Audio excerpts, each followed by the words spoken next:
So Stardew Valley 1.5 is finally here, and we want to talk about some of the more important changes with this update. Hey guys, I'm Sobi. Today we're going to take a look at some of the Stardew Valley 1.5 changes that I think are some major game changers. If you haven't yet, make sure to hit the subscribe button to stay up to date with all of our latest content. Also, we've been playing a lot of Stardew Valley on our Twitch channel. Feel free to come by and say hello, link is in the description. This 1.5 update is the biggest one we have ever seen to hit Stardew Valley. There's so much content that the designer has added, I have broken up some of the content into smaller sections. You can expect to hear about the map, farming, mining, and item changes.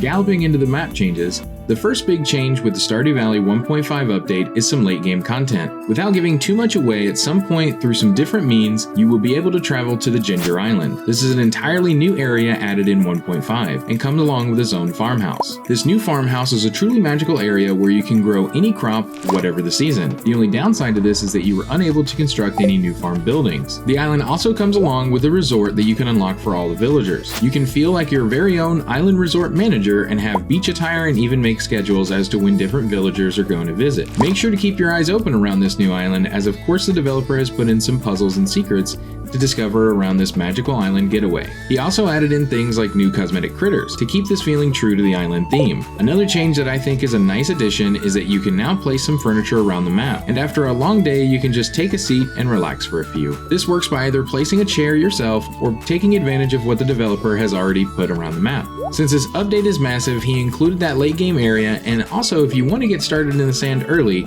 you can always use the new Beach House Farm location. This is a rather large area, however keep in mind that sprinklers do not work in the sand, so you'll have to get some field snacks to keep up the amount of stamina having a large farm like this is going to require. Speaking of that, we have some improvements to the sprinklers in the game. You can now add some modifiers to them to either make it to where they fertilize for you, or stick a new pressure nozzle on them and increase your watering range. Worry not, the sprinklers are better than ever in 1.5. I used to place some pathing items beneath them to keep them from being hoed up as I did my farming duties. Well, now that is a thing of the past. Hoes will no longer cause you to pick up the sprinkler whenever you're hoeing over them. For all the farming fanatics out there, he also added 2 new trees, a new forageable, and 5 new plantable crops. Fruit trees can no longer be placed in tiles they won't be able to grow on, getting rid of that frustration when that one tree just won't grow. To help everything keep growing on your farm, there have been new additions here as well. Now you can use some deluxe fertilizer and deluxe retaining soil to keep the quality of your crops up and to keep them nice and hydrated even overnight. If you're losing your patience for that one crop to come in, now you can use some Hyperspeed Grow and get at minimum a 33% increase to growth rate. That is right, at minimum 33%. If you're the type of farmer that prefers livestock on the farm,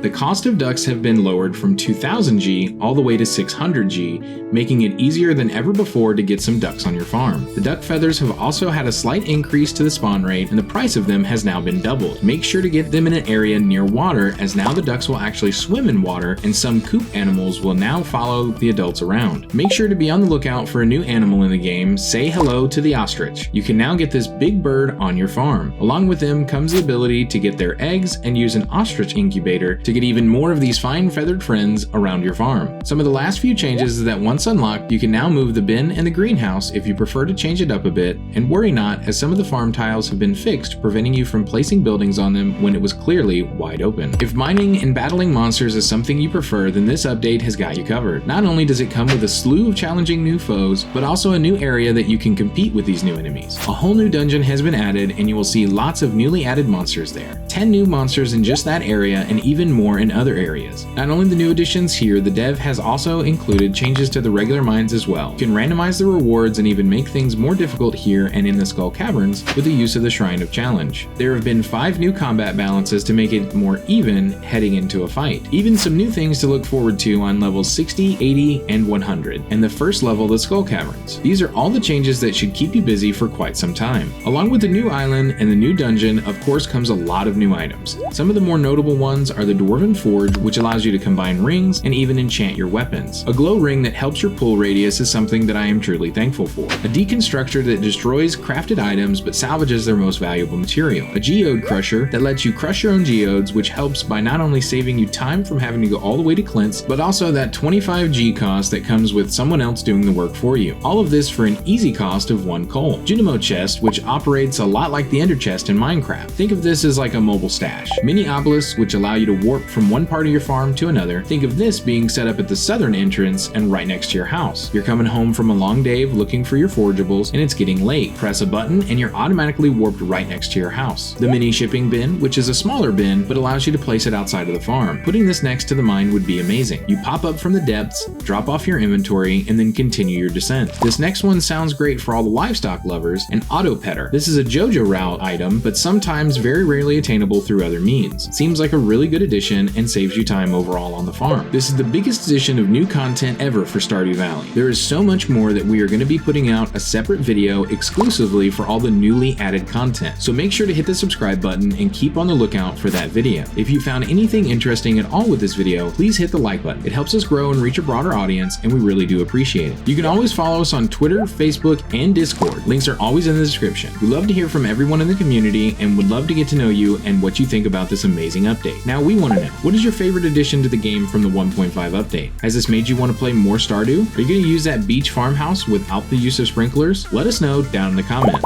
Until next time, this is Sobi. See you guys next time.